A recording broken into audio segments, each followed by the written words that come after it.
ধন্যবাদ।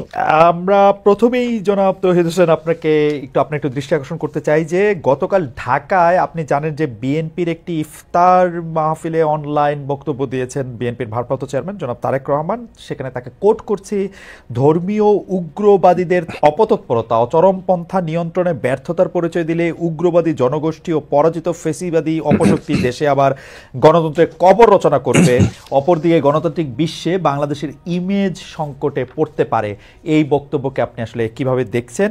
দুটি তিনটি বিষয় আপনিও নিশ্চয়ই খেয়াল করেছেন। ধর্মীয় উগ্রবাদীদের অপতৎপরতা ও চরমপন্থা নিয়ন্ত্রণে ব্যর্থতার কথা বলছেন জনাব তারেক রহমান, ইমেজ সংকটের কথা বলছেন।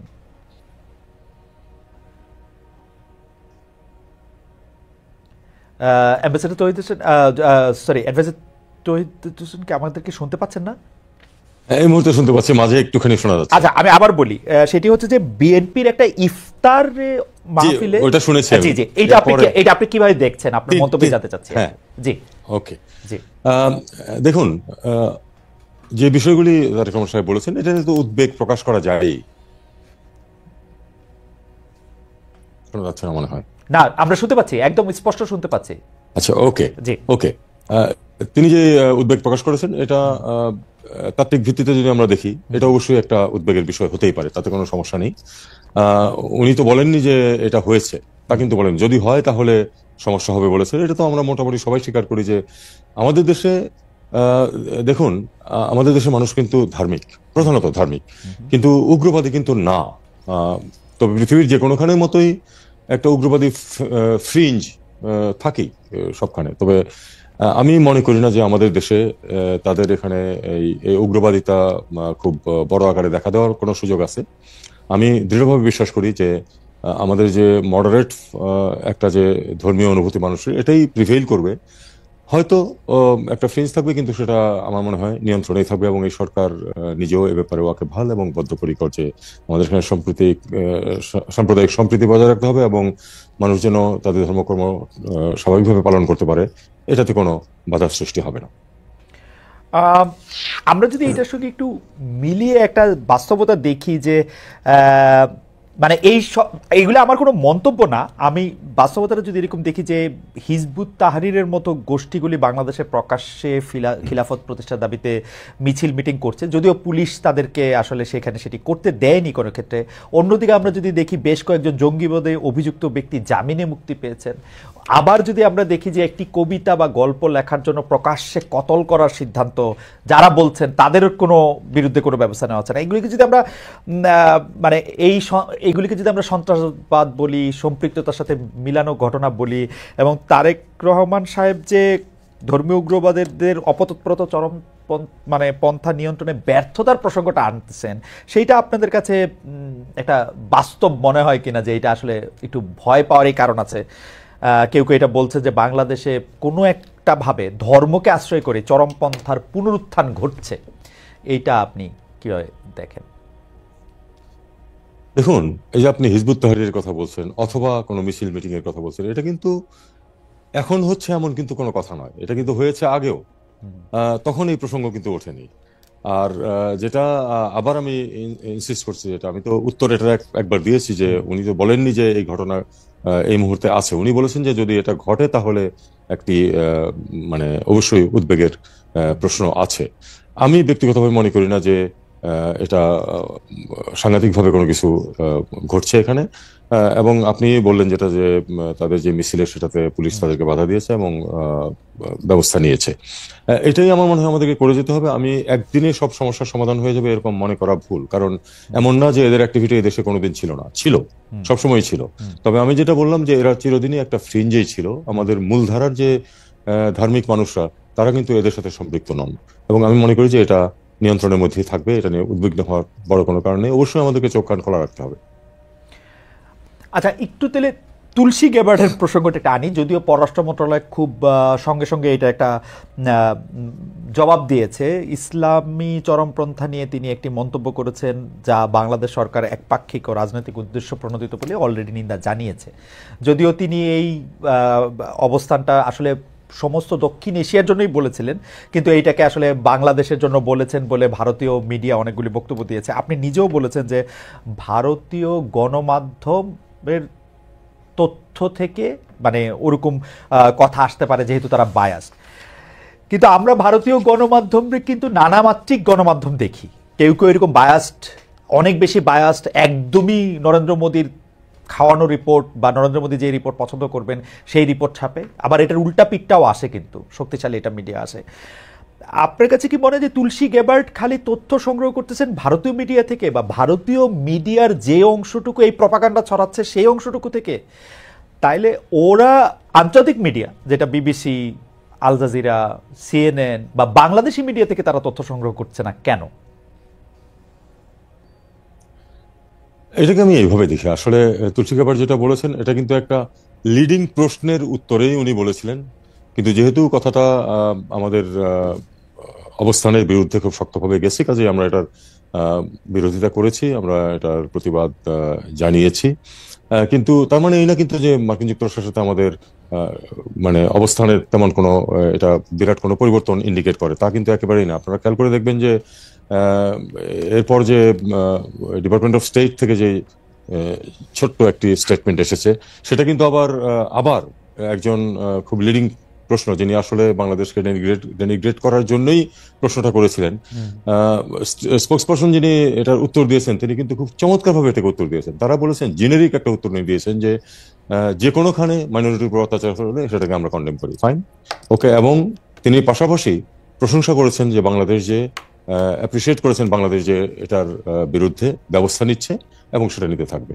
কাজে আমি মনে করি যে মার্কিন যুক্তরাষ্ট্রের সত্যিকার অর্থে বাংলাদেশের বর্তমান সরকার যে পদক্ষেপ নিচ্ছে এসব বিষয়ে, তার ব্যাপারে কোনো রিজার্ভেশন নেই বলে আমি ধরে নেব, কারণ মার্কিন সরকারের প্রতিনিধিত্বমূলক প্রতিষ্ঠান তো হচ্ছে ডিপার্টমেন্ট অফ স্টেট, তাদের যে স্টেটমেন্ট। কাজে সেটাতে আমি মনে করি যে এটা এক ধরনের, যদিও তুলসী গেবার্টের বক্তব্যে এক ধরনের একটা উদ্বেগ সৃষ্টি হয়েছিল, আমি মনে করি যে এটা আসলে কেটে গেছে, এই জিনিসটাকে আমরা এখন সেটেলড হয়ে গেছে বলেই ধরে নেব। এমনিতে আন্তর্জাতিক মিত্রদের মানে শব্দটা একটু কূটনীতিক, এদেরকে আশ্বস্ত করার জন্য সরকার কি কোনো বাড়তি উদ্যোগ নিচ্ছে, নাকি মানে সরকার যেভাবে চালিয়ে যাচ্ছে সেভাবেই চালিয়ে যাবে? আপনার কি মনে হয়, যদি আমি সন্ত্রাসবাদ বা যারা মাইনরিটি আছে, নানাভাবে মাইনরিটি, তাদের সুরক্ষা দেওয়ার জন্য? এ ব্যাপারে আমাদের খুব স্পষ্ট অবস্থান, সেটা হলো যে যারাই মনে করছেন যে এখানে কোনো সমস্যা আছে, তারা আসুন দেখুন এবং আপনাদের অভিমত ব্যক্ত করুন। তারপরে আপনারা দেখুন, যা দেখেন সেটাই আপনারা বলুন। কারণ আপনারা হয়তো খেয়াল করেছেন যে একেবারে শুরু থেকেই গত 6-7 মাস যাবতে যে একটি আপনার ভারতীয় মিডিয়াতে যে একটা হাইপ সৃষ্টি করা হচ্ছে এ ব্যাপারে, সেটা কিন্তু তাদের কয়জন এখানে এসেছে রেয়ার। তো আমি তো আমার পরিচিত যারা ছিলেন তাদেরকে বলছি, আপনারা আসেন, এসে দেখেন, দেখে গিয়ে রিপোর্ট করেন। আপনারা জানেন যে আমি 9 বছর ভারতে চাকরি করেছি, বাংলাদেশের মিশন সময়ে, কাজেই আমার সেখানে প্রচুর বন্ধু বান্ধব আছে। তো আমি তাদেরকে বলেছি, তোমরা আসো, দেখো, তারপরে গিয়ে রিপোর্ট করো।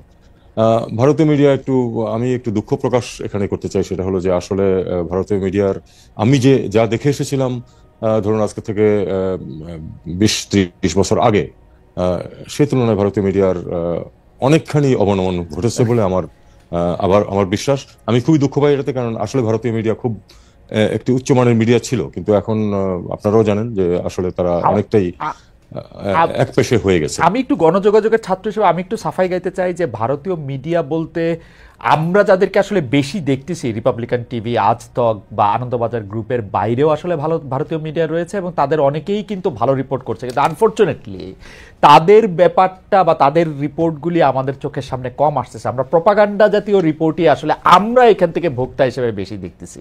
কারণ আমি নিজে দেখি যে ভারতীয় সাংবাদিকদের মধ্যে অনেকেই শেখ হাসিনার অনেক বড় সমালোচনা করছেন। অনেক ভারতীয় সাংবাদিক, ভারতীয় গণমাধ্যম কেন শেখ হাসিনাকে ভারতে আশ্রয় দেওয়া হলো সেটি নিয়ে প্রশ্ন তুলেছেন, একবার দুবার না, বড় বড় প্রশ্ন তুলেছেন।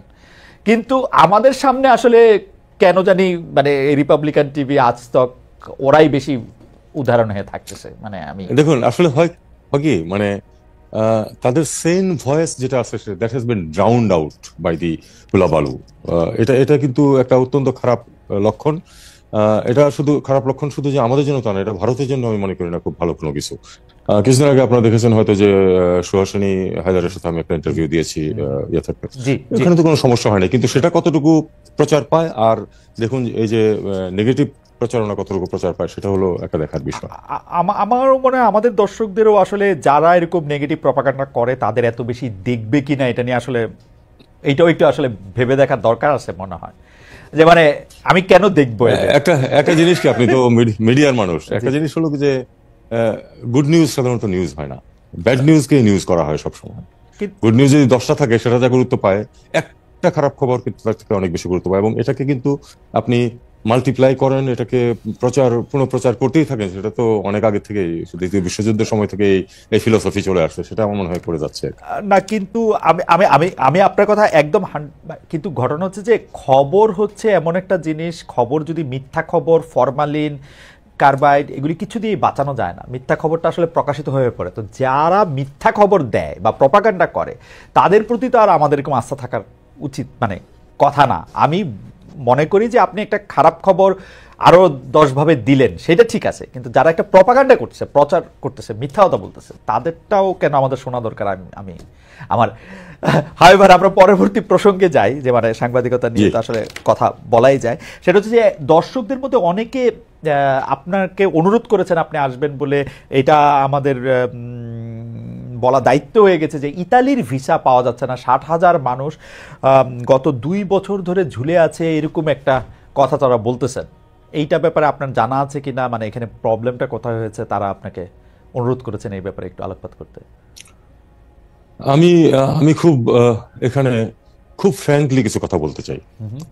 এই ব্যাপারটা নিয়ে আমি শুধু যে জানা আছে তাই না, আমি এটাতে ওতপ্রোতভাবে জড়িত, আমি চেষ্টা করছি এই জ্বরটা ছাড়াতে। এবং ইটালিয়ানরা প্রথমে একটু বেশ এগিয়েছিল যে 3-4 মাসের মধ্যে শুরু হয়ে পরবর্তী 6 মাসের মধ্যে সমাধান হয়ে যাবে, কিন্তু পরে ইটালির অভ্যন্তরীণ একটা আইন বা নিয়ম পরিবর্তন হয়েছে, যে কারণে আমাদেরকে অনেক দেরিতে পড়ে যেতে হচ্ছে। এখানে বিষয়টা হচ্ছে যে তারা প্রতিটা কেস তারা পরীক্ষা করে দেখে তারপরে ক্লিয়ার করছে। এগুলি কিন্তু সব বেশিরভাগই এমপ্লয়মেন্ট ভিসা অথবা ফ্যামিলি ইউনিয়নের প্রশ্ন। এখন অনেক ক্ষেত্রে দেখা গেছে যে যেখানে হয়তো কোনো একজন 2 জন বা 3 জন লোককে চাকরি দিতে পারে, সেখানে 10 জন লোককে চাকরি দিয়ে দিয়েছে। এটা ঘটেছে, এবং এটা এখানে দুর্নীতি জড়িত, আমাদের লোকেরা জড়িত এবং ইটালির লোকেরাও জড়িত। মানে এটা এখানে প্রচুর অর্থের আদান প্রদান হয়েছে, যে কারণে এক একজনের যেতে আমি শুনতে পাই যে 12 থেকে 15 লাখ টাকা নাকি খরচ হয় এক একজন মানুষের এখান থেকে যেতে, এবং এই টাকার তো খুব সামান্য অংশ আসলে প্রকৃত সরকারি নিয়মে ব্যয়ের অংশ অত্যন্ত সামান্য, বাকিটা কিন্তু আসলে বিভিন্ন দুর্নীতিগ্রস্ত মানুষের পকেটে যায়, এবং তারা এই কাজটা করছে করে এখন, যে কারণে আমরা যে কাগজপত্র দেই এটার বিশ্বাসযোগ্যতা একেবারেই নেই। এমনকি যে ইটালি থেকে কাগজ দিচ্ছে যে সে 10 জন লোককে চাকরি দিতে পারে এবং দিচ্ছে, এবং সেখানে তারা ইন্সপেকশন করে তারপরে এটাকে ক্লিয়ার করবে, আমাদেরকে জানিয়েছে যেটা তারা দেখবে যে আসলে ওখানে 10 জনের চাকরির ব্যবস্থা আছে কিনা। না হলে যে যাবে গিয়ে 2 জন ওখানে চাকরি পাবে আর 10 জন রাস্তায় থাকবে, এটা তারা কোনো অবস্থাতেই চাচ্ছে না, এবং এই জন্য আমি কিন্তু তাদেরকে দোষ দিতে পারি না। দোষটা কিন্তু প্রাথমিকভাবে আমাদের। আমরা এটাকে এখন চেষ্টা করছি যে জটটা কিভাবে ছোটানো যায়। আমরা রিকোয়েস্ট করছি যে তোমরা একটু দরকার হলে কিছু বেশি মানুষকে এনগেজ করো। জি বলুন। আমার একটা ছোট্ট প্রশ্ন আছে, যে আপনি, আমাদের দর্শকরাও কিন্তু আপনার সাথে একমত যে 2টা চাকরির ব্যবস্থা করে 10টা করা হয়েছে, এরকম করা হয়েছে। যারা এগুলিতে করেছে, অ্যাটলিস্ট বাংলাদেশের যে অংশটুকু এই দুর্নীতির সাথে জড়িত, তাদের আসলে শাস্তি হবে কিনা, তারা তাদের ব্যয় করা টাকাটা, মানে অনেকে তো চাকরি আসলে জেনুইনলি হবে না, তারা টাকাটা দিয়ে দিয়েছেন, তারা টাকাটা ফেরত পাবেন কিনা এবং তাদের শাস্তি হবে কিনা যারা তাদেরকে এরকম ভুল বুঝিয়ে মিথ্যা কথা বলে টাকাটা নিয়েছেন। এটা একেবারে আইনি ব্যাপার, আমি এ ব্যাপারে কমেন্ট করতে পারবো না নিশ্চিতভাবে। যে তাদেরকে শাস্তি হবেই, টাকা ফেরত পাওয়া যাবে, এই নিশ্চয়তা দেওয়া আমার পক্ষে সাধ্যাতীত, ইনফ্যাক্ট কারো পক্ষেই সম্ভব না এটা। একটা জিনিস আপনি জানেন যে টাকা যখন আপনি দিয়ে ফেলেন তখন কিন্তু আদায় করাটা বেশ মানে আইনি মাধ্যমে আদায় করা বেশ কঠিন কাজ, সময় সাপেক্ষ ব্যাপার। এটা তো শুধু এখানে না, এটাতে না, আপনারা জানেন যে বিপুল পরিমাণ অর্থ আমাদের দেশ থেকে চুরি করে বিদেশে পাচার করা হয়েছে। আমরা তো চেষ্টা করছি সেটা উদ্ধারের, কিন্তু কতখানি উদ্ধার করা যাবে, কারণ টাকা যখন একবার এখানে চলে যায় সেটা থেকে উদ্ধার করে আনা খুব কঠিন। একই কথা ক্ষুদ্র আকারে এখানেও খাটে। একজন নিয়েছে টাকা, এবং দেখা গেল যে একজন তো না, আসলে কয়েকটা স্টেজ থাকে, কয়েকজন জড়িত, কাকে অ্যাকিউজ করা হবে এটাও অনেক সময় নির্দিষ্ট করা কঠিন হয়ে যায়। পাশাপাশি let us accept the reality যে আমাদের এখানে তো দুর্নীতি আছে, দুর্নীতির মাধ্যমে অনেকে পার পেয়ে যায়। ওকে। বাংলাদেশের বিভিন্ন দূতাবাসে কর্মরত ছিলেন, কিন্তু সরকার পরিবর্তন মানতে পারেননি, আপনাদের বিরুদ্ধে এক ধরনের বিদ্রোহ ঘোষণা করেছেন, এমন কূটনীতিকের সংখ্যা আসলে কত? মাননীয় পররাষ্ট্র উপদেষ্টা, তাদের প্রচার প্রচারণা বিদেশে বাংলাদেশ বিষয়ে কি বার্তা দিচ্ছে, তাদের বিরুদ্ধে কি ব্যবস্থা নিচ্ছেন বা ব্যবস্থা নিচ্ছেন কিনা?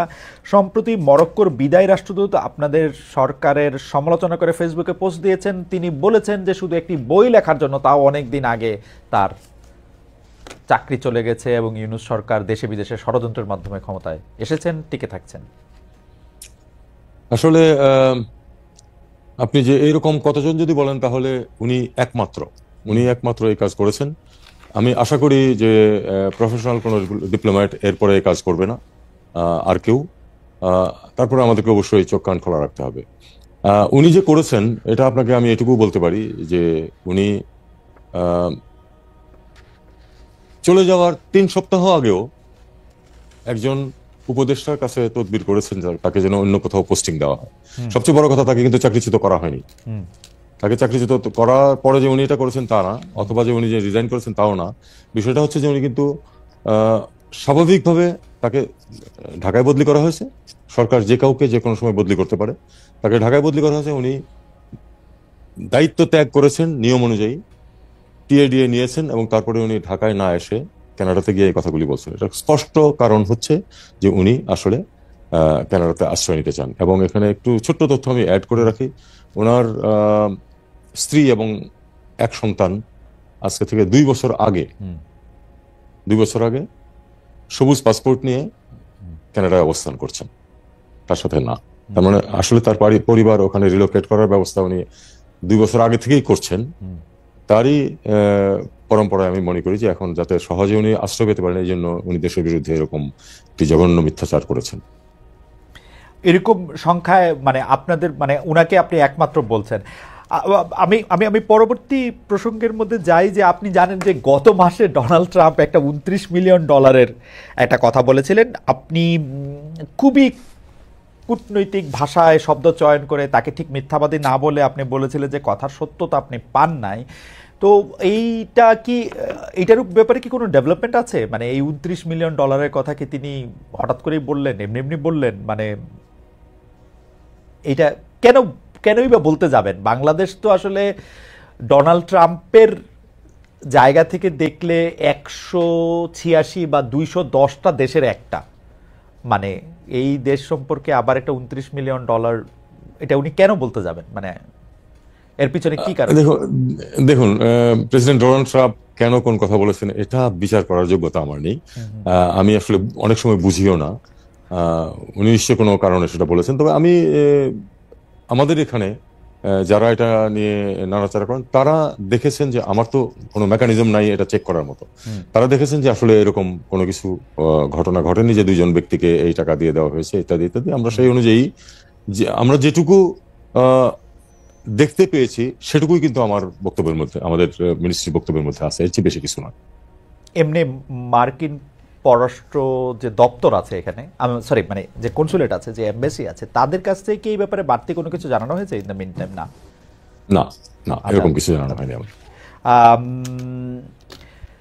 2025 সালের মধ্যে নির্বাচন করা, বা এটা ডক্টর ইউনূস ইদানিং মনে হয় বেশি করে ডিসেম্বর মাসটাই স্পেসিফিকলি বলছেন, এর আগে বড়জোর জুন মাস পর্যন্ত আমরা শুনেছিলাম। এর জন্য কি আন্তর্জাতিক চাপ রয়েছে আপনাদের উপর? আন্তর্জাতিক, বিশেষ করে যুক্তরাষ্ট্র, ইউরোপীয় ইউনিয়ন কি নতুন প্রশ্নের গণতান্ত্রিক বৈধতা নিয়ে প্রশ্ন তুলতে পারে? মানে সরকার এমন চাপের মুখে পড়লে তারা, মানে আপনারা যদি ইলেকশনটা না করতে পারেন, মানে আসলে কেউ বলছেন যে আপনারা কিছু সংস্কার করবেন, সংস্কারটা শেষ করে তারপর ইলেকশনে যাবেন, কেউ বলছেন না 2025-এর মধ্যে ইলেকশন হবে। আপনি কি 2025-এর মধ্যে ইলেকশনটা হবে এরকম দেখতে পান, এবং এর জন্য কোনো আন্তর্জাতিক চাপ আপনাদের রয়েছে কিনা? অন্তত আমি যেটুকু জানি, আমার উপরে কোনো আন্তর্জাতিক চাপ, আমার মাধ্যমে বা আমার উপরে কোনো আন্তর্জাতিক চাপ কখনো আসেনি। আমি দেখেছি যে আমাদের বন্ধু রাষ্ট্র যারা আছে তারা সবাই কিন্তু এই সরকারের যে কর্মসূচি ইনক্লুডিং রিফর্মের প্রতিও কিন্তু তারা বেশিরভাগই কিন্তু স্পষ্টভাবেই বলেছেন যে হ্যাঁ, রিফর্মের ব্যাপারে আমরা সমর্থন করি সরকারকে, এরকমই কিন্তু বলেছেন বেশিরভাগ। কাজেই আমি মনে করি যে আন্তর্জাতিক চাপ আছে। বিষয়টা হচ্ছে আমাদের অভ্যন্তরীণ, এবং আমাদেরকে অভ্যন্তরীণ বাস্তবতার ভিত্তিতেই কিন্তু সিদ্ধান্ত নিতে হবে, যেটা প্রফেসর ইউনূস অবশ্যই নেবেন সেই সিদ্ধান্ত। আমি আমার নিজের অবস্থান থেকে আমি আসলে বলতে পারবো না যে কবে নির্বাচন হবে, কারণ এটার জন্য আরো অনেকে জড়িত আছেন এর মধ্যে, এবং চূড়ান্ত সিদ্ধান্ত তো অবশ্যই প্রফেসর ইউনূস নেবেন। আর সেই সাথে আরেকটা জিনিস আমাদেরকে বুঝতে হবে যে আসলে তো সংস্কার কতটুকু হবে না হবে সে নিয়ে বেশ কিছু কমিশন ছিল, তারা তাদের মতামত দিয়েছেন, তাদের রিকমেন্ডেশন দিয়েছেন। সেটা নিয়ে এখন নেগোসিয়েশন চলছে রাজনৈতিক দলগুলোর সাথেও। তো আমি মনে করি যে এই নেগোসিয়েশনে দেশের জন্য যেটা ভালো সেটাই বের হয়ে আসবে। এবং মূল জিনিসটা হচ্ছে যে এই সরকারের আলটিমেট লক্ষ্য তো হচ্ছে একটি নির্বাচন অনুষ্ঠান করে নির্বাচিত ব্যক্তিদের হাতে ক্ষমতা হস্তান্তর করে যাওয়া। এটাই তো আমাদের আলটিমেট উদ্দেশ্য, যে অন্তর্বর্তী সরকার হিসেবে তাই দাঁড়ায়, এবং আমরা সেটা করতেই বদ্ধপরিকর। এখন প্রশ্নটা হচ্ছে সময় কতটুকু লাগবে, আগে কতটুকু রিফর্ম হবে, পরে কতটুকু হবে ইত্যাদি। এটা নিয়ে আমি মনে করি যে বাংলাদেশের মানুষ সাধারণত এসব বিষয়ে ভুল করে না। আমি দৃঢ়ভাবে বিশ্বাস করি যে আলাপ আলোচনার মাধ্যমে এটা একটা সুন্দর পথ বেরিয়ে আসবে, এবং আমরা একটা ভালো নির্বাচন করে তাদের কাছে ক্ষমতা হস্তান্তর করে চলে যেতে পারবো। আমি গতকাল একটা রেকর্ডেড অনুষ্ঠান দেখছিলাম। আপনি জানেন যে তৃতীয় মাত্রা স্বনামধন্য উপস্থাপক জনাব জিল্লুর রহমান ভাই এটা বলতেছিলেন যে খুব মানে এটা তার পার্সোনাল অনুষ্ঠান, সেই জন্য পার্সোনাল ওপিনিয়নই উনি দিচ্ছিলেন, কিন্তু খুব মানে বলে না, খুব জোর দিয়ে বলছিলেন যে এই সরকার আসলে আরো ৩-৪ বছর ক্ষমতায় থাকতে চায়। কেন এই সরকার ৩-৪ বছর ক্ষমতায় থাকতে চান সেটা তার ব্যাখ্যার জায়গায় আমি না গেলাম, যে উনি এটা বলছেন যে ৩-৪ বছর তাদের আসলে কিছু জিনিস দরকার, তাদের ক্ষমতায় থাকতে হবে। আপনারও কি এরকম মনে হয় যে ক্যাবিনেট মেম্বার আপনারা কি আসলে আরো ৩ বছর থাকলে দেশের বা আপনাদের ভালো হবে এরকম মনে করেন? এটা খুব থিওরিটিক্যাল প্রশ্ন হয়ে গেল। জিল্লুর রহমান কেন এটা বলেছেন সেটা উনি বলতে পারবেন, এটা তো আমি বলতে পারবো না। প্রশ্নটা খুব থিওরিটিক্যাল হয়ে গেল। আমি এরকম থিওরিটিক্যাল প্রশ্নে যেতে চাই না। আসলে আমার কথা হচ্ছে যে আলাপ আলোচনার মাধ্যমে বেরিয়ে আসবে যে কত তাড়াতাড়ি নির্বাচন করা সম্ভব, এবং সেটাই আমাদের এই সরকারের লক্ষ্য বলে আমি মনে করি। একটু রোহিঙ্গা প্রসঙ্গে আসি, যে ভবিষ্যতে রোহিঙ্গাদের ফেরত পাঠানো সম্ভব করতে বাংলাদেশ ও মিয়ানমারের মধ্যে জাতিসংঘের যেটা মানবিক করিডোর আর আরাকান আর্মির সঙ্গে সংলাপের বিষয়ে আপনি আমাদের কিছু বলবেন কিনা? আরসাব প্রধানকে যে গ্রেপ্তার করা হলো তার সঙ্গে এর একটা সম্পর্ক রয়েছে কিনা? দেখুন, আপনারা জানেন যে মিয়ানমার বা রাখাইন পরিস্থিতি কিন্তু অত্যন্ত জটিল আকার ধারণ করেছে এই কারণে যে আমরা অত্যন্ত ধৈর্যের সাথে, আমি মনে করি যে ধৈর্যটা একটু হয়তো বেশি হয়ে গেছে আমাদের। আমরা অত্যন্ত ধৈর্যের সাথে দীর্ঘদিন ধরে কিন্তু মিয়ানমারের মিলিটারি সরকারের সাথে এবং তার আগে আধা মিলিটারি সরকারের সাথে কিন্তু আমরা আলাপ আলোচনা চালিয়ে যাচ্ছিলাম এই লোকগুলিকে, এই অত্যন্ত হতভাগ্য মানুষগুলিকে যেন তাদের স্বাভাবিক জীবনযাত্রা ফিরিয়ে দেওয়া যায়, তাদের দেশে গিয়ে তারা তাদের জীবনযাত্রা নির্বাহ করতে পারেন। ফলাফল এ যাবৎ শূন্য। এর মধ্যে কিন্তু আপনার বাস্তব পরিস্থিতির বিরাট বিরাট পরিবর্তন হয়ে গেছে। সেটা হলো যে 3 বছর আগে তো ওখানে শুরু হয়েছে গৃহযুদ্ধ, এবং গৃহযুদ্ধের ফলে কিন্তু বিভিন্ন ধরনের পরিবর্তন হয়ে গেছে বাস্তবতা। বাস্তব পরিস্থিতিতে এখন ধরুন মোটামুটি রাখাইন রাজ্য, যেটার সাথে বাংলাদেশের সীমানা আছে, রাখাইন রাজ্যের সীমানা কিন্তু অরিজিনালি শুধু বাংলাদেশের সাথে আছে, ভারতের সাথে নেই। কিন্তু তারা আবার খানিকটা পালেতোয়া এবং চীন রাজ্যের খানিকটা দখল করে ভারতের সাথে একটি যোগাযোগ স্থাপন করে নিয়েছে আরাকান আর্মি। এখন অলমোস্ট সম্পূর্ণ নিয়ন্ত্রণ আছে। বম্বিং হচ্ছে উপর থেকে, তাতে করে মানুষের যন্ত্রণা বাড়ছে, কিন্তু তাতে করে কিন্তু আরাকান আর্মির নিয়ন্ত্রণ কিন্তু শিথিল হয়নি এই রাজ্যের উপর। কাজে এখন বাস্তবতা হচ্ছে যে আরাকান আর্মি ডিসাইড করবে যে এখানে কি হবে না হবে। এমনকি যদি একসময় তো এই গৃহযুদ্ধ পরিস্থিতি শেষ হবে এবং তখন সেটেল ডাউন করবে, যখন করবে তখনও কিন্তু Arakan army will B a major power, major arbiter যে এই রোহিঙ্গাদের নিয়ে এবং আরাকান রাজ্যে কি হবে না হবে। তারা কিন্তু যদি একটা ইয়েও হয়, একটা ওখানে যদি একটা স্বায়ত্তশাসনও হয়, তারা কিন্তু অনেক কিছু ডিসাইড করবে। কাজে তাদের সাথে আমাদেরকে আলটিমেটলি নেগোশিয়েট করতেই হবে। তবে যেহেতু তারা একটা নন স্টেট অ্যাক্টর, একটা রাষ্ট্র হিসেবে আমাদের পক্ষে, আর বিশেষ করে যেহেতু আমরা এখনো কেন্দ্রীয় সরকারকে তো স্বীকার করি, কাজেই তাদের সাথে আমরা আলাদাভাবে অফিসিয়ালি কোনো যোগাযোগ করা আমাদের পক্ষে সম্ভব না। তবে আমি জানি যে সরকারের বাইরে বিভিন্ন ধরনের তৎপরতা হচ্ছে যে একটা কিছু ব্যবস্থা করা।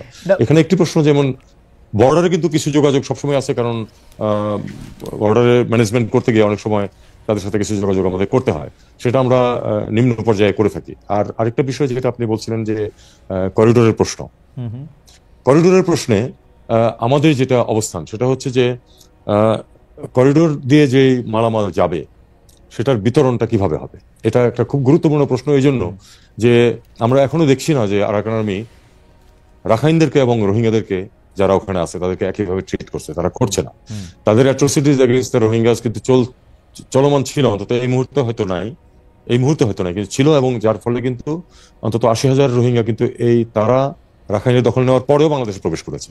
তো এটা আমরা তো চাই না যে এটা ঘটতে থাকুক। এখন যদি সিম্পলি এই ত্রাণ সামগ্রী তাদেরকে দিয়ে দেওয়া হয়নি গিয়ে আরাকান আর্মির হাতে, তারা এতটা বিশ্বাস এখন অর্জন করতে পারেনি যে তারা এটা সঠিকভাবে বিতরণ করবে। আমরা আশঙ্কা করি যে এটা যদি হয় তাহলে তারা সেটা রাখাইনদেরকে দেবে, রোহিঙ্গাদেরকে ডিপ্রাইভ করবে, যাতে করে এটা উইপন অফ ওয়ার হিসাবে কিন্তু এটা ব্যবহারের একটা সম্ভাবনা আছে। আমরা সেটা চাই না। আমরা চাই যে যদি এখান থেকে কোনো সরঞ্জাম ইউএনএইচসিআর এর মাধ্যমে যায়, ইউএনএইচসিআর কে তার উপর, তার ডিস্ট্রিবিউশন প্রসেসের উপর নিয়ন্ত্রণ থাকতে হবে। নিয়ন্ত্রণ কমপ্লিট না হোক, অন্তত পাশাপাশি নিয়ন্ত্রণ থাকতে হবে, যাতে সবাই এটার ভাগ পায়।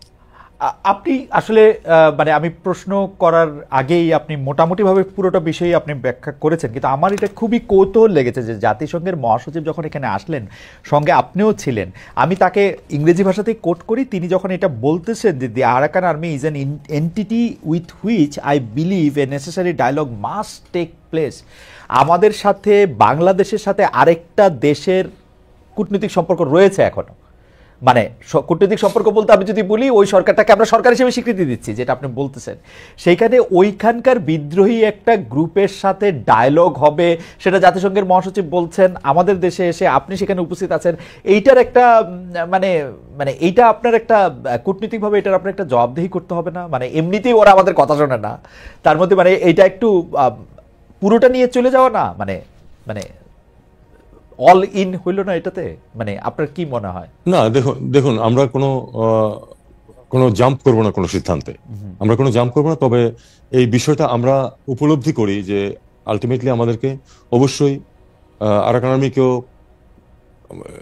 ইয়াতে হিসাবে নিতে হবে এবং তাদের সাথে নেগোশিয়েট করতে হবে। আমাদের কোন স্টেজে করবো সেটা আমাদের একটা সিদ্ধান্তের প্রশ্ন আছে।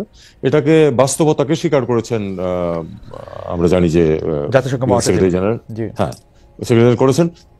সেটা উনি করতেই পারেন, কারণ উনি তো আসলে উনিও তো চান যে সমস্যাটা সমাধান হোক। সমস্যার সমাধান আসলে শুধু কেন্দ্রের সাথে নেগোশিয়েট করে ফাইনাল হবে না, এটা আমরা জানি, কারণ বাস্তবতা পরিবর্তন হয়ে গেছে। ওকে, আমার আসলে চীন নিয়ে একটা প্রশ্ন করতে হবে, যে এইটার ক্ষেত্রে চীনের মানে মাননীয় প্রধান উপদেষ্টা চীন সফরে যাচ্ছেন, এটার সাথে আসলে চীনে এটার নিয়ে কথা হবে কিনা, এইটার বা চীনের সফরে এটার মধ্যে থেকে গুরুত্ব পাবে কিনা, কারণ আরাকান আর্মির সহায়তাটা মূলত চীন থেকে আসে, আবার মিয়ানমার সরকারের সঙ্গেও চীনের একটা সম্পর্ক রয়েছে।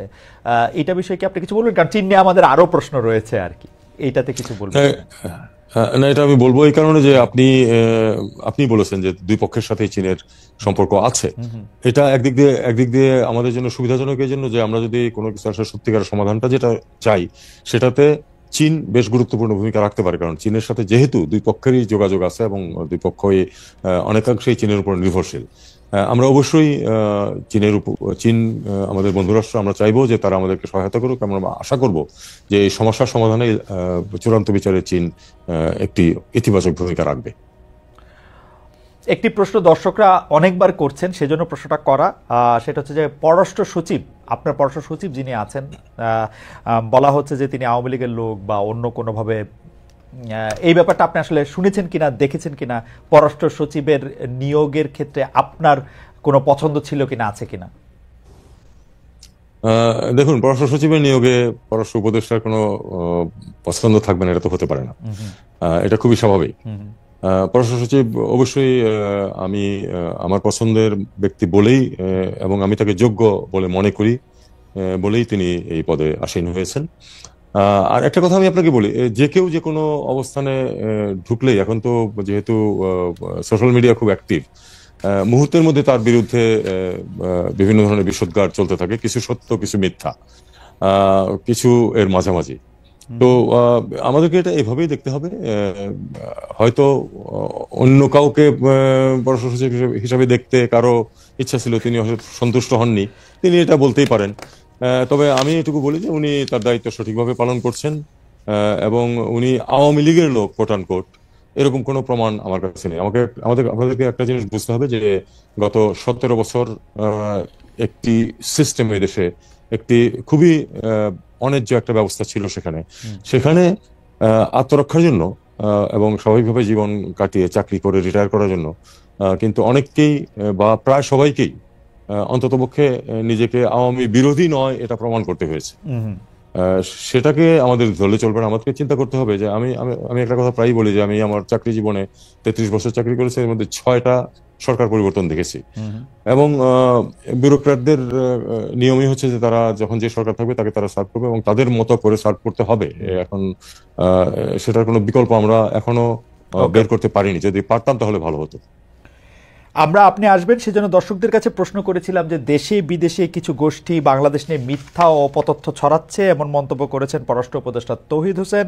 প্রিয় দর্শক, এই বক্তব্য সঠিক বলে মনে করেন কিনা? শতকরা 80% দর্শক মনে করছেন আপনার এই বক্তব্য সঠিক, শতকরা 20% মনে করছেন এটি সঠিক নয়। 57,000 দর্শক আমরা যখন এটি মানে দেখছি তখন তার কিছুক্ষণ আগে আসলে 57,000 দর্শক এখানে ভোট দিয়েছেন। আমরা আবার একটু রোহিঙ্গা প্রসঙ্গে ফিরে আসি মাননীয় উপদেষ্টা। সেটি হচ্ছে যে সম্প্রতি একটি খবর খুব আলোচিত, আপনারা নিশ্চয়ই দেখেছেন, যে সৌদি আরবে থাকা 69,000 রোহিঙ্গার বাংলাদেশি পাসপোর্ট নবায়ন করা হচ্ছে। আমরা জেনেছি যে এটি এই সরকারের সিদ্ধান্ত নয়, আগের সরকারের ধারাবাহিকতা। রোহিঙ্গাদের নিয়ে এই ডিল করা থেকে আমরা এটিকে আপনি ভুল সিদ্ধান্ত মনে করেন কিনা, এই 69,000 পাসপোর্ট নবায়ন করা? ভুল শুদ্ধ আসলে আমি এখানে কোনোটাই বলতে চাই না। বিষয়টা হচ্ছে যে এটা আমাদের করতে হয়েছে এই কারণে যে আপনারা জানেন যে সৌদি আরবের সাথে আমাদের সম্পর্ক অত্যন্ত গুরুত্বপূর্ণ। সৌদি আরবে আমাদের 30 লক্ষ বেশি মানুষ ওখানে কাজ করেন। এখন এই আমরা জানি যে আমাদের দেশে দুর্নীতির মাধ্যমে বিভিন্ন সময় প্রচুর পাসপোর্ট দেওয়া হয়েছে। এখন পাসপোর্ট যখন একবার আপনি দিয়েছেন, আপনি তো দায়িত্বটা পুরোপুরি অস্বীকার করতে পারেন না। এখন তারা সৌদিরা যেটা ইনসিস্ট করছেন যে না, তারা সব রেগুলারাইজ করতে চান, কাজেই তাদের যেহেতু পাসপোর্ট ছিল এবং সেটা এক্সপায়ার করে গেছে, তার কাজে তাদেরকে আমাদের পাসপোর্ট দিতে হবে। আমরা অনেক নেগোশিয়েট করেছি, তাদের চেষ্টাও করেছি অনেক কিছু। আলটিমেটলি দেশের স্বার্থে আমাদেরকে এটা কিন্তু স্বীকার করতে হয়েছে এবং দেশের স্বার্থেই আমরা এই কাজটা করছি। এরপরে এটার ইফেক্ট কি হবে সেটা আমরা দেখবো এবং যখন মুখোমুখি হব তখন আমরা সেটা মোকাবেলা করার চেষ্টা করব। আপনি নিশ্চয়ই এই আলোচনাটা আপনার কাছে তো আসবেই। ডব্লিউএফপি আলোচনা করছেন যে তহবিল না পেলে রোহিঙ্গাদের রেশন অর্ধেক করে ফেলতে হবে বা টাকা কমে যাবে। এটা আসলে কতটা মানে সংকটের কথা বা কতটা বাস্তব তহবিল? এবং দেখুন, ইতিমধ্যে নোটিশ যেটা দেওয়া হয়েছে সেটা হলো যে এপ্রিল ঠিক আছে, মার্চ তো পার হয়ে গেল, এপ্রিল ঠিক আছে, মে থেকে এটা ওই $12.5 পার হেড পার মান্থ, হ্যাঁ, এইরকম সামান্য পরিমাণে কিন্তু কোথাও কারো থাকা খাওয়ার ব্যবস্থা হয় না। যাই হোক, থাকার ব্যবস্থা তো আছে।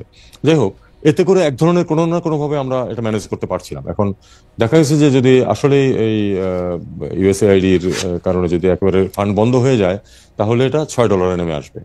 আমি মোটামুটি আশাবাদী যে এটা ঘটবে না। আমরা ইতিমধ্যে আমাদের সকল বন্ধু রাষ্ট্রকে বলেছি এবং এমনকি মার্কিন যুক্তরাষ্ট্রের যে এখানে যারা প্রতিনিধি আছেন তাদেরকে বলেছি, দেখো এটা তো হতে পারে না যে $6 কি করে একজন মানুষ তার জীবন ধারণ করবে এই মাসে। কাজে এটা আমার মনে হয় আমরা একটু ইতিবাচক ইন্ডিকেশন পাচ্ছি। এই ভয়ঙ্কর পরিস্থিতি দাঁড়াবে না, আমরা অন্ততপক্ষে বাড়াতে না পারি যে পর্যায়ে ছিল সেটা আমরা ধরে রাখতে পারবো বলে আমি খুবই আশাবাদী। আচ্ছা, আমি একটু চীন প্রসঙ্গে যাই। যে 26শে মার্চ প্রধান উপদেষ্টা চীন সফরে যাচ্ছেন। সেই চীন সফর নিয়ে নানা ধরনের কথা আছে, যে আমাদের প্রেস সচিব বলছেন যে মানে প্রধান উপদেষ্টা প্রেস সচিব বলছেন যে সরকার দুই দেশের সম্পর্কে নতুন উচ্চতায় নিয়ে যেতে চায়। আমরা আসলে চীন থেকে কি চাই, মানে একটা আছে না যে আমরা এই মুহূর্তে চীন থেকে আমরা কি হলে বলবো যে আমরা এটা চেয়েছি, এটা পেয়েছি? এগুলি নিশ্চয়ই আপনি আগেই সব ঠিক করেছেন, আপনিও চীনে গিয়েছিলেন। সবচেয়ে বেশি চাওয়া আমাদের এখন চীন থেকে কি, মানে আমাদের প্রায়োরিটিতে সবচেয়ে উপরে কোনটা? প্রায়োরিটিতে আমি যদি বলি তাহলে আসলে অবশ্যই বন্ধুত্বপূর্ণ সম্পর্ক যেটা আছে এটা তো আছেই।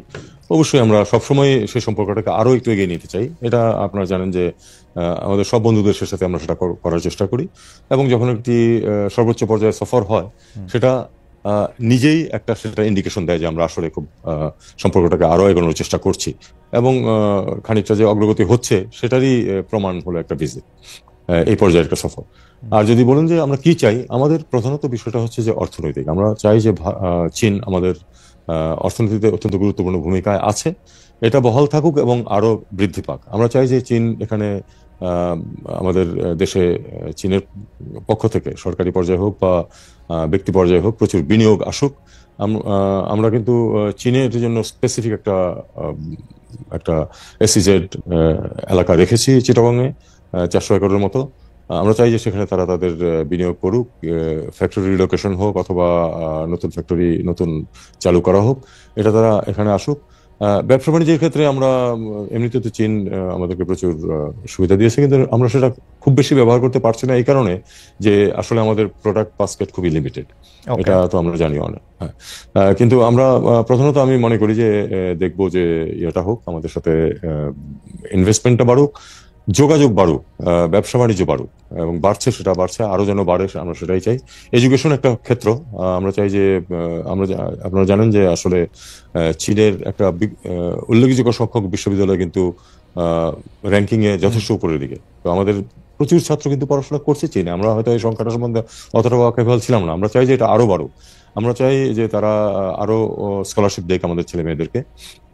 পাশাপাশি আমরা চাই যে তারা হেলথ সেক্টরে একটু এগিয়ে আসুক। আমরা চাচ্ছি যে তারা তাদের এখানে যে হসপিটালগুলি আছে সেটাতে বাংলাদেশিদের চিকিৎসার ব্যবস্থা কিছুটা ইতিমধ্যে একটি ছোট্ট গ্রুপ গেছে ট্রায়াল কেস হিসাবে, সম্ভব কিনা, কতটুকু সম্ভব, কতটুকু ভায়াবল, সেটা আমরা দেখব। প্লাস আমরা চাচ্ছি যে তারা আমাদের এখানে হসপিটাল স্থাপন করুক। তো এই জিনিসগুলি যদি হয় তাহলে সম্পর্ক স্বাভাবিকভাবে আরেকটু এগোবে। আমি মানে একটু আরেকটা মানে চীনেরই অন্য একটা প্রসঙ্গে যাওয়ার আগে একটু জানতে চাই যে আপনি যে বিষয়গুলি চীন থেকে চাচ্ছেন সেটি কি আসলে চীনের প্রবল প্রতিদ্বন্দ্বী এই অঞ্চলে ভারতের এন্টিডোট হিসাবে, নাকি বাংলাদেশের জন্য কল্যাণটা বা বাংলাদেশের ব্যবসায়িকটা বিষয়টাই আপনার মাথায় বেশি থাকতেছে? কেউ কেউ প্রশ্ন তুলতেছেন, আমি জানি যে আপনার মাথায় নিশ্চয়ই বিজনেসটাই থাকতেছে, কিন্তু কেউ কেউ প্রশ্ন তুলতেছেন জাস্ট ভারতকে শিক্ষা দেওয়ার জন্য আপনি চীনের দিকে এই বিষয়গুলি, শিক্ষা, মেডিকেল যেগুলি আপনি বললেন সেগুলি করতে চাচ্ছেন। না, দেখুন এখানে আপনাদেরকে একটা জিনিস বুঝতে হবে, ভারতকে শিক্ষা দেওয়ার কোনো প্রশ্ন নেই, ভারতকে শিক্ষা দেওয়ার কিছু নেই আমার। কিন্তু এটা তো সত্য যে ভারতের সাথে গত 6 মাস যাবত যে আমাদের যে সম্পর্ক সেখানে কিছু টানাপোড়েন আছে এবং কিছু রেস্ট্রিকশন ভারতের পক্ষ থেকে এসছে, আমাদের পক্ষ থেকে না। তো আমাদেরকে তো কোনো, প্রথম কথা হলো যে আমি সবসময় যেটা বলি যে কোনো ভ্যাকুয়াম কিন্তু থাকে না, কোনো শূন্যস্থান থাকে না, সেটা কেউ না কেউ পূরণ করে। ভারতে যদি আমাদের চিকিৎসা নিতে যান যারা, তারা যদি যেতে না পারেন বা তাদের সংখ্যা যদি ড্রাস্টিক্যালি কমে আসে, তাহলে তারা কোথাও না কোথাও চিকিৎসা নেবেন। তাদের কেউ কেউ বাংলাদেশে চিকিৎসা নেবেন, কেউ কেউ থাইল্যান্ডে যাবেন, কেউ আমরা বলছি যে চীনে যান, চীনে যাচ্ছেন বা যাবেন। এভাবেই শূন্যস্থান পূরণ হবে, এখানে কিন্তু শিক্ষা দেওয়ার কিছু নেই। ব্যাপারটা হলো আমাদেরকে তো অ্যাডজাস্ট করতে হবে, নতুন রিয়ালিটিতে আমাদেরকে অ্যাডজাস্ট করতে হবে। সেই অ্যাডজাস্ট করতে গিয়ে আমাদের যা যা কিছু করার প্রয়োজন সেটা আমরা করবো। ইনভেস্টমেন্ট, আরেকটা জিনিস খেয়াল করুন আপনারা, আপনি যে অর্থনৈতিক দিক থেকে যদি খেয়াল করেন, তাহলে যখন ভারত বাংলাদেশ সম্পর্কের কোট অ্যান্ড কোট স্বর্ণযুগ যখন চলছিল, তখনও কিন্তু অফিসিয়ালি সবচেয়ে বেশি এক্সপোর্ট বাংলাদেশে ছিল চীনেরই, ভারতের না, ভারতের চেয়ে বেশি। যদিও বাস্তবে হয়তো ভারতের বেশি ছিল, কারণ ইনফর্মাল ট্রেড ছিল একটা বড় অংশ। কিন্তু এটা তো অর্থনৈতিক সম্পর্কর সাথে তো এই ভারতকে শিক্ষা দেওয়ার কোনো ব্যাপার এখানে নেই। আচ্ছা, আপনি তো মানে পররাষ্ট্র সচিব ছিলেন, রাষ্ট্রদূত ছিলেন একাধিক জায়গায়, ভারতে অনেকদিন ছিলেন। আপনার কাছে এই প্রশ্নটা করতে চাই যে তিস্তা মহাপরিকল্পনা নিয়ে কিন্তু শেখ হাসিনা সরকার শেষ দিকে এসে ভারত না চীন অ্যাপারেন্টলি সামনাসামনি হলো এই সংকটে পড়ে।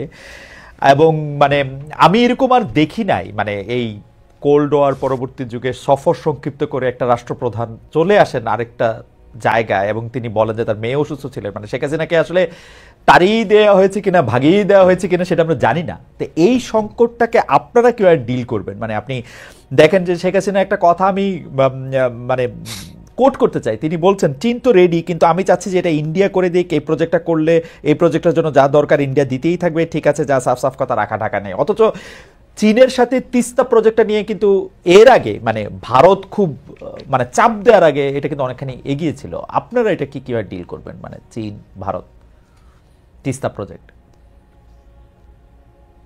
চীন ভারত প্রসঙ্গে আমি খুব বেশি যেতে চাই না এখানে। আমি আপনাদেরকে এটুকু বলতে পারি যে আমরা আসলে দুই দেশের সাথেই ভালো সম্পর্ক চাই, অবশ্যই আমাদের স্বার্থে, অবশ্যই পারস্পরিক শ্রদ্ধার ভিত্তিতে এবং পারস্পরিক স্বার্থ সামনে রেখেই আমরা এটা করব। চীনের সাথে এই আপনি ওয়াটার রিসোর্স ম্যানেজমেন্ট নিয়ে আসলে আমাদের কিছু কাজকর্ম হচ্ছে, সেটা নর্মালি এগোবে। আমি মনে করি না যে এটাতে হঠাৎ করে বড় কোনো কিছু যে বাত্যয় হয়ে যাবে তা না। ভারতের সাথে আমাদের ওয়াটার রিসোর্সেস নিয়ে কথাবার্তা আছে এবং তাদের রাইট। এই ওয়াটার রিসোর্স নিয়ে যখন কথা উঠলো তখন এই প্রশ্ন তো করতে হয় যে 30 বছর মেয়াদী গঙ্গা পদ্মা পানির চুক্তির মেয়াদ কিন্তু এই ডিসেম্বরে শেষ হবে। চুক্তি নবায়ন করতে সম্প্রতি দুই দলের বিশেষজ্ঞরা বৈঠক করেছেন, ফারাক্কা এলাকা পরিদর্শন করছেন, কিন্তু কোনো সিদ্ধান্ত ছাড়াই বৈঠক শেষ হয়েছে। আপনারা কি ভাবছেন যে মানে এটা কি করবেন, চুক্তি নবায়ন করবেন কিনা, নতুন চুক্তি করবেন কিনা, কি আমরা আশা করতে পারি? ভারতীয়দের অবস্থান এক্স্যাক্টলি কি আমি জানি না। আমাদের অবস্থান হচ্ছে যে আমরা সম্ভব হলে আরো একটু ভালো চুক্তি করতে চাই। সেটা হলো যে পূর্বের চুক্তিতেই কিন্তু ছিল যে আপস্ট্রিম কোনো কোনো জায়গায় কিছু ওয়াটার মানে আটকে রাখার ব্যবস্থা করে ড্রাই সিজনে যাতে এখানে পানির সরবরাহ বাড়ানো যায়।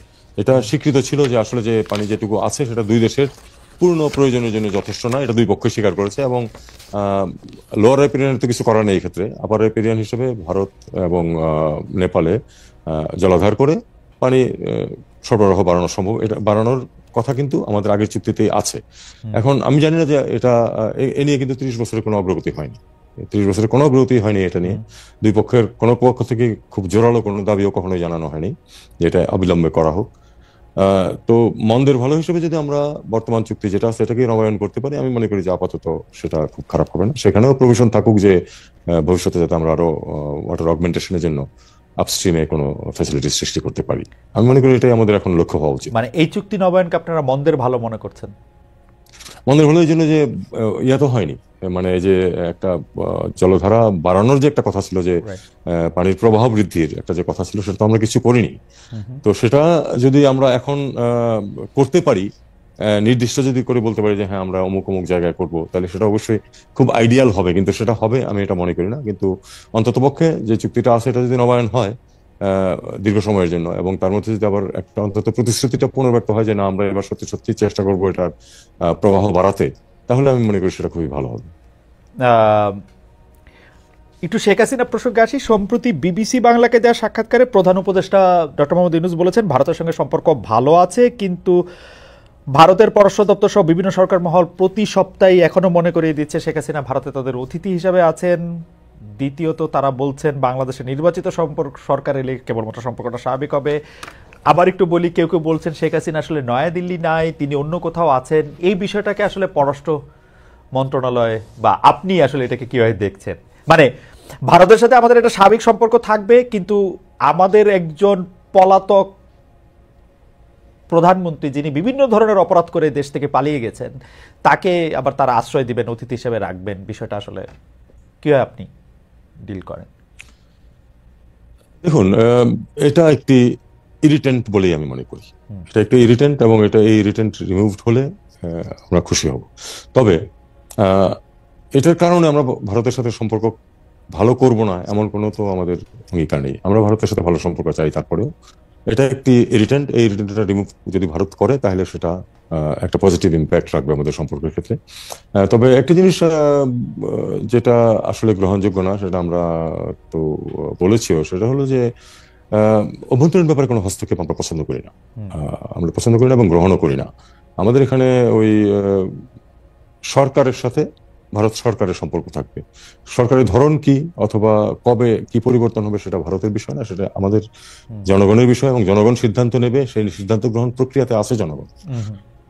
সেটা নিয়ে ভারতের কোনো কমেন্ট, সেটা সেনা প্রধানই হোক আর তাদের যে ওই আপনার স্পোক্সপারসনই হোক, আমি মনে করি তাদের এ ব্যাপারে কোনো কিছু বক্তব্য দেওয়ার প্রয়োজন আছে। ইতিহাসের খাতিরে একটা প্রশ্ন করি মাননীয় পররাষ্ট্র উপদেষ্টা জি, যখন শেখ হাসিনা 5 আগস্ট হেলিকপ্টারে করে, সামরিক হেলিকপ্টারে করে বা সামরিক বাহনে করে তাকে ভারতে নিয়ে যাওয়া হলো, সেই সময় আসলে ভারত কূটনীতির বা ডিপ্লোমেসির কোন প্রোটোকলটা ব্যবহার করেছিল? যে একজন সরকার প্রধান আসছেন এখানে সফর করতে, না কি? মানে তাদের তো এগুলি তো সবগুলি রেকর্ড থাকে, মানে এটা ইতিহাসের খাতিরে একটু জানতে ইচ্ছা করে যে এই রেকর্ডটা আসলে কি। আমরা দেখেছি বিভিন্ন পত্রপত্রিকায় নানাভাবে নানা কিছু বলেছে। আপনি আসলে এই বিষয়টা সম্পর্কে আপনার কাউন্টার পার্টের সঙ্গে যখন আপনার কথা হয়েছে বা আপনার কাগজপত্রের মধ্যে আসলে জিনিসটা কি হিসাবে থাকবে? দেখুন, আমি ইতিহাসের ছাত্র, লেখাপড়া করেছি এই বিষয়ে ঢাকা বিশ্ববিদ্যালয়ে। ইতিহাস এত তাড়াতাড়ি লেখা হয় না। অনেকে মনে করেন যে ইনস্ট্যান্টলি এই ঘটনাটা যদি ঠিকমতো রেকর্ডেড না হয় তাহলে বোধহয় হারিয়ে যাবে। আসলে হারিয়ে যায় না কোনো কিছুই। 100 বছর পরে, 50 বছর পরেই কিন্তু প্রকৃত সত্যটা কিন্তু তখন বেরিয়ে আসে। কারণ যখন ঘটনা ঘটে সেখানে দুই পক্ষ থাকে, তাদের সেন্টিমেন্ট, তাদের ইমোশন খুব বেশি কাজ করে। কিন্তু এটা যখন 50 বছর পরে, 100 বছর পরে লেখা হবে, বিভিন্ন সূত্র থাকবে। আজকে পত্রিকাতে যেগুলি খবর বেরোচ্ছে সেগুলি সূত্র হিসেবে থেকে যাবে, এবং সেখান থেকে কিন্তু প্রকৃত সত্যটা তখন বেরিয়ে আসবে। আমার মনে হয় আমি এই থিওরিটিক্যাল উত্তরটা দিয়ে এখানে শেষ করি। এটা নিয়ে এখনই এটা নিয়ে বিচলিত হওয়ার কিছু নেই। আচ্ছা, পাকিস্তানের সাথে বাণিজ্যিক সম্পর্কের প্রসঙ্গে আসি। যে পাকিস্তানের সাথে বাণিজ্যিক সম্পর্ক বাংলাদেশ বৃদ্ধি করছে, জাহাজে পণ্য আসছে, ফ্লাইট চালু হয়েছে, শিক্ষা সংস্কৃতি বিনিময়ের উদ্যোগ দেখা যাচ্ছে। নিক্কেই এশিয়া বলছে যে বাংলাদেশ পাকিস্তান ঘনিষ্ঠতায় কৌশলগত চাপে পড়েছে হচ্ছে ভারত। এটা কি আসলে বাস্তবতা? মানে আমি জানতে চাইছি যে আসলে কৌশলগত চাপে পড়েছে কিনা, এবং সেইটা আপনাদের উদ্দেশ্য ছিল কিনা যে ভারতকে একটু কৌশলগত চাপে রাখা। কারণ আমরা গত 15 বছর ধরে শুনেছিলাম যে ভারতকে যা দিয়েছি তারা চিরকাল মনে রাখবে, আমাদের প্রধানমন্ত্রী বলেছেন। সুতরাং একটু চাপে রাখা দরকারও কিনা? আমি এটাকে চাপের কোনো কিছু দেখি না। আমি দেখি এটাকে এভাবে যে আসলে আসলে গত 10-15 বছর যেটা করা হয়েছে সেটা হলো যে পাকিস্তানের সাথে ডেলিবারেটলি যে ভালো সম্পর্ক রাখবো না, এরকম একটা অ্যাটিটিউড ছিল, যেটা আমি মনে করি যে সঠিক না। আমাদের সব দেশের সাথে ভালো সম্পর্ক রাখার চেষ্টা করা উচিত। বিশেষ করে পাকিস্তান তো এই উপমহাদেশের একটা দেশ, সার্কের মেম্বার। সার্ক যদিও এখন মোটামুটি প্রায় ডিপ ফ্রিজেই আছে, তারপরেও আমরা যেটা সিদ্ধান্ত নিচ্ছি এবং বাস্তবায়ন করছি সেটা হলো যে স্বাভাবিক সম্পর্ক, একটা যে কোনো একটা দেশের সাথে যেরকম সম্পর্ক থাকে পাকিস্তানের সাথে আমরা সেরকম সম্পর্ক চাই। আমাদের যদি বাণিজ্যিক সম্পর্ক স্থাপনের সুযোগ থাকে, বাণিজ্য তো সরকার করে না, বাণিজ্য করে ব্যক্তি। তাদেরকে বাধা না দিলে যদি তারা দেখা যায় যে তারা পাকিস্তান থেকে ব্যবসা বাণিজ্য করে সুবিধা করতে পারছে, কোনো জিনিস যেটা আমাদের এখানে শর্টেজ আছে সেটা যদি পাকিস্তান থেকে আসে, তাতে আমাদের অর্থনীতি যদি উপকার হয়, সেটাতে বাধা দেওয়ার আমি কোনো কারণ দেখি না। এই কারণেই আমি মনে করি যে বাণিজ্যিক সম্পর্ক যতটুকু ম্যাক্সিমাম সম্ভব সেটাই করা উচিত। কারণ বাণিজ্যিক সম্পর্ক উভয় দেশের জন্য এবং উভয় অর্থনীতির জন্য উপকারী হয়। যেটা উপকারী হবে না সেটা তো কেউ কিনতে যাবে না। কেউ তো আপনি মনে করুন যে একটা সামগ্রী যেটা ভারতে বা পাকিস্তানে পাওয়া যায় সেটা তো আমরা ইউরোপ থেকে কিনতে যাবো না 3 গুণ দাম দিয়ে। কাজে অর্থনীতির স্বার্থে এই একটা মুক্তবাজার অর্থনীতি যেহেতু আছে, কাজেই আমাদেরকে সবসময় চেষ্টা করতে হবে যে ব্যবসায়ীরা যেন সেই সুযোগটা নিতে পারে। ভারত বা পাকিস্তান থেকে পণ্য আনার ক্ষেত্রে কি বাধা ছিল? আমরা কিন্তু পাকিস্তানের প্রচুর পণ্য, বিশেষ করে কাপড়ের সাথে রিলেটেড যেসব পণ্য, কাপড়, সুতা, সেগুলি দেখেছি। এটা কি এখন অনেক বেশি বেড়েছে? আর আরেকটা ব্যাপার হচ্ছে যে আমরা তো সাবেক প্রধানমন্ত্রীকে ধাম করে ইমরান খানকে ফোন করেও ফেলতে দেখেছি, মানে যোগাযোগ শুরু করতে। মানে এইটার থেকে কি আলাদা কিছু আপনারা করছেন মানে বাণিজ্য বা কূটনীতির ক্ষেত্রে? না, খুব আলাদা কিছু না। দুটো সমস্যা ছিল পাকিস্তানের সাথে বাণিজ্যিক সম্পর্কের ক্ষেত্রে। একটা হলো যে ভিসা ছিল প্রায় অসম্ভব। আমি যে বোর্ডিং স্কুলে পড়ে এসেছি, রাজশাহী ক্যাডেট কলেজ, সেটার রিইউনিয়নে আসতে চেয়েছিলেন আমাদেরই মতো বয়স্ক 2 মানুষ পাকিস্তান থেকে, কিন্তু ভিসা পাননি বলে আসতে পারেননি। এখন এটা তো একটা স্বাভাবিক সুস্থ পরিবেশ না। 70 বছর বয়সের একজন মানুষ তার বোনকে দেখতে আসবে ঢাকায়, তার ভিসা অ্যাপ্লিকেশন ফরেন মিনিস্ট্রিতে প্রথমে আসতো, তারপরে হোম মিনিস্ট্রিতে যেত, হোম মিনিস্ট্রি এজেন্সিকে পাঠাতো, তারা ক্লিয়ার করার পরে 3 মাস পরে তাকে ভিসা দেওয়া হতো। এই দুঃসহ পরিবেশটাকে আমরা সরিয়ে দিতে চাইছি, এটা কোনো অর্থ হয় না। ব্যবসায়ীরা যেন স্বচ্ছন্দভাবে যাতায়াত করতে পারেন সেটাও আমরা চাই। যদি কেউ তার আত্মীয় স্বজনের সাথে দেখা করতে যেতে চায়, যদি কেউ এমনকি ট্যুরিজমের কারণে যেতে চায় বাড়ি পাহাড় দেখতে, তা আমার সমস্যাটা কোথায়? এটা আমরা এই আমরা অস্বাভাবিক বাধাটাকে আমরা দূর করার চেষ্টা করেছি। আমরা এটা শুনেছি যে পাকিস্তানে মানে গত 15 বছর 17 বছরে যারা পাকিস্তানে যেতে চেয়েছে বা পাকিস্তানে ভিসা নিয়েছে বা পাকিস্তানে যেতে হয়েছে, এমনকি পেশাগত প্রয়োজনও যারা পাকিস্তানে গিয়েছে, মানে আমার সাংবাদিক বন্ধু বান্ধব, তাদেরও আসলে পররাষ্ট্র মন্ত্রণালয় থেকে হোক আর ভারতীয় ভিসা পেতে হোক নানা ধরনের চোখ রাঙানি তাদের সহ্য করতে হয়েছে। এখন কি ঘটনাটা একটু উল্টা, যে যেমন ধরেন কেউ যদি কাজে ভারতে যায় তার কি পাকিস্তানের বা পররাষ্ট্র মন্ত্রণালয় বাংলাদেশের তার একটু চোখ রাঙানি খেতে হবে কিনা, এরকম কোনো কিছু আছে কিনা? আমি অবশ্যই না। ব্যাপারটা হলো যে ভারতীয় ভিসার ব্যাপারে যেটুকু রেস্ট্রিকশন সেটা ভারতীয়রাই আরোপ করেছে। মানে আমি যতটুকু জানি অ্যাবাউট 20% ভিসা ইস্যু হচ্ছে এখন, যা নর্মালি হতো প্রতিদিন।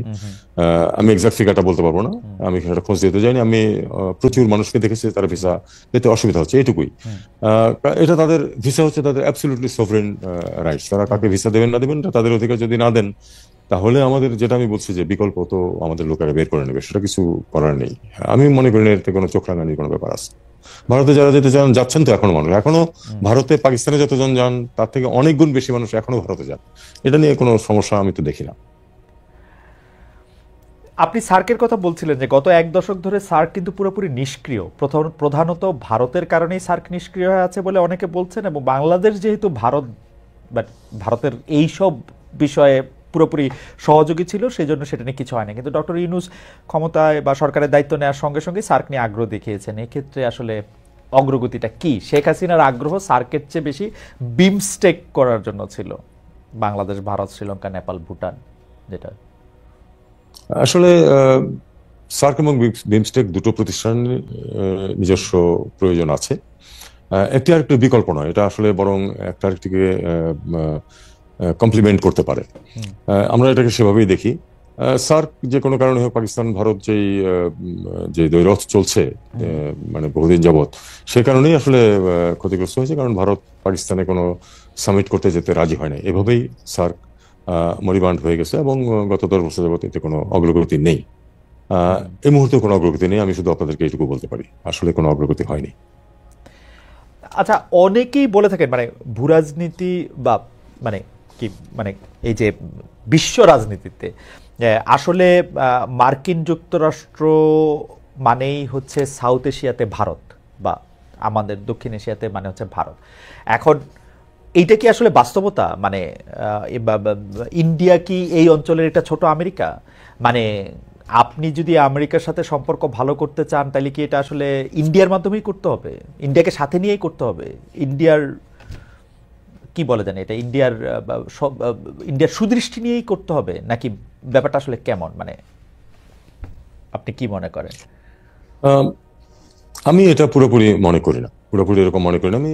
ভারত একটি অত্যন্ত গুরুত্বপূর্ণ দেশ, অনেক বড় দেশ, অনেক শক্তিশালী দেশ, এবং যেহেতু বৈশ্বিক যেই আপনার জিওপলিটিক্যাল যেসব ইকুয়েশন আছে তার মধ্যে ভারত একটা গুরুত্বপূর্ণ ভূমিকা পালন করে, এবং যেহেতু চীন যুক্তরাষ্ট্র একটি বৈরী সম্পর্ক আছে এক ধরনের, কতটুকু বৈরী সেটা অবশ্য আমরা আরো ক্লিয়ার হবো হয়তো আরো পরে, কিন্তু একটা অন্তত পক্ষে প্রতিযোগিতামূলক সম্পর্ক যেহেতু আছে, সেখানে যেহেতু ভারতের সাথে চীনের সম্পর্কের কিছু সংঘাত আছে, কাজে সেই হিসাবে ভারতকে মার্কিন যুক্তরাষ্ট্র গুরুত্ব দেয় এবং দেওয়াটা খুবই স্বাভাবিক। এই অঞ্চলের বিশাল শক্তি ভারত, কাজে তাকে গুরুত্ব দেয়।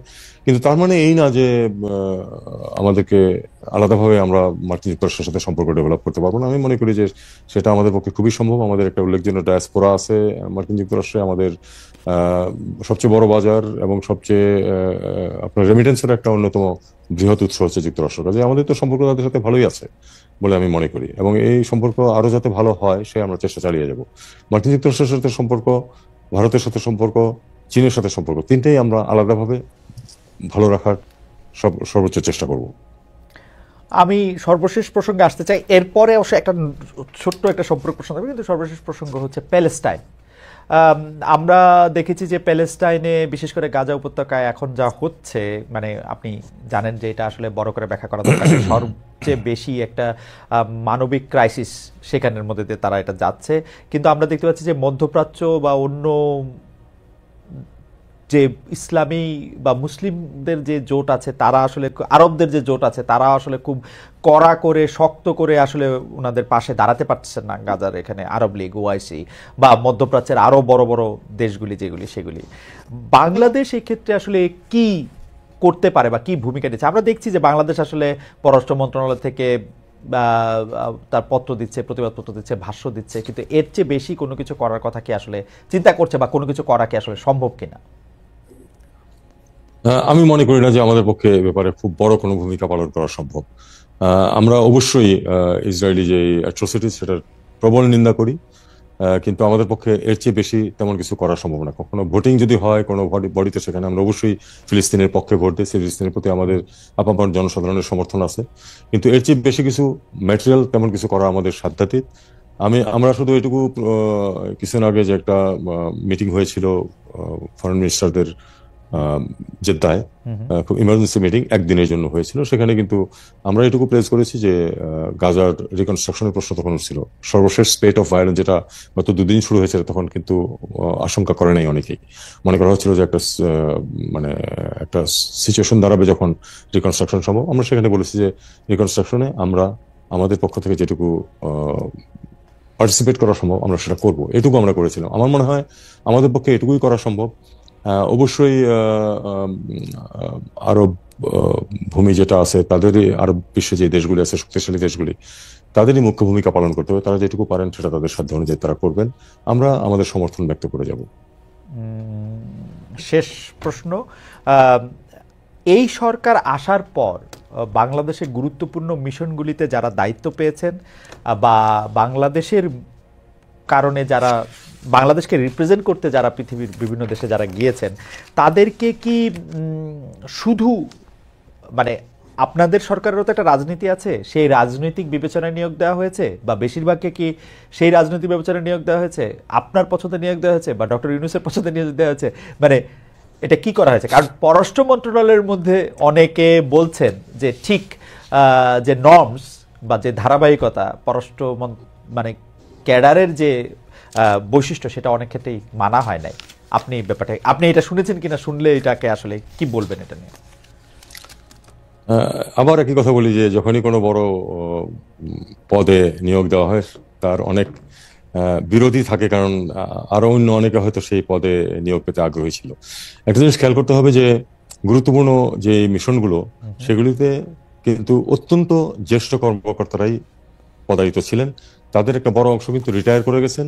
তাদের কাউকে কাউকে রিটায়ারমেন্টের 1-2 মাস আগে আমাদেরকে ছুটি দিয়ে দিতে হয়েছে, যেহেতু মনে করা হয়েছে তাদের সরে যাওয়া প্রয়োজন। বাকিরা রিটায়ার করেছেন।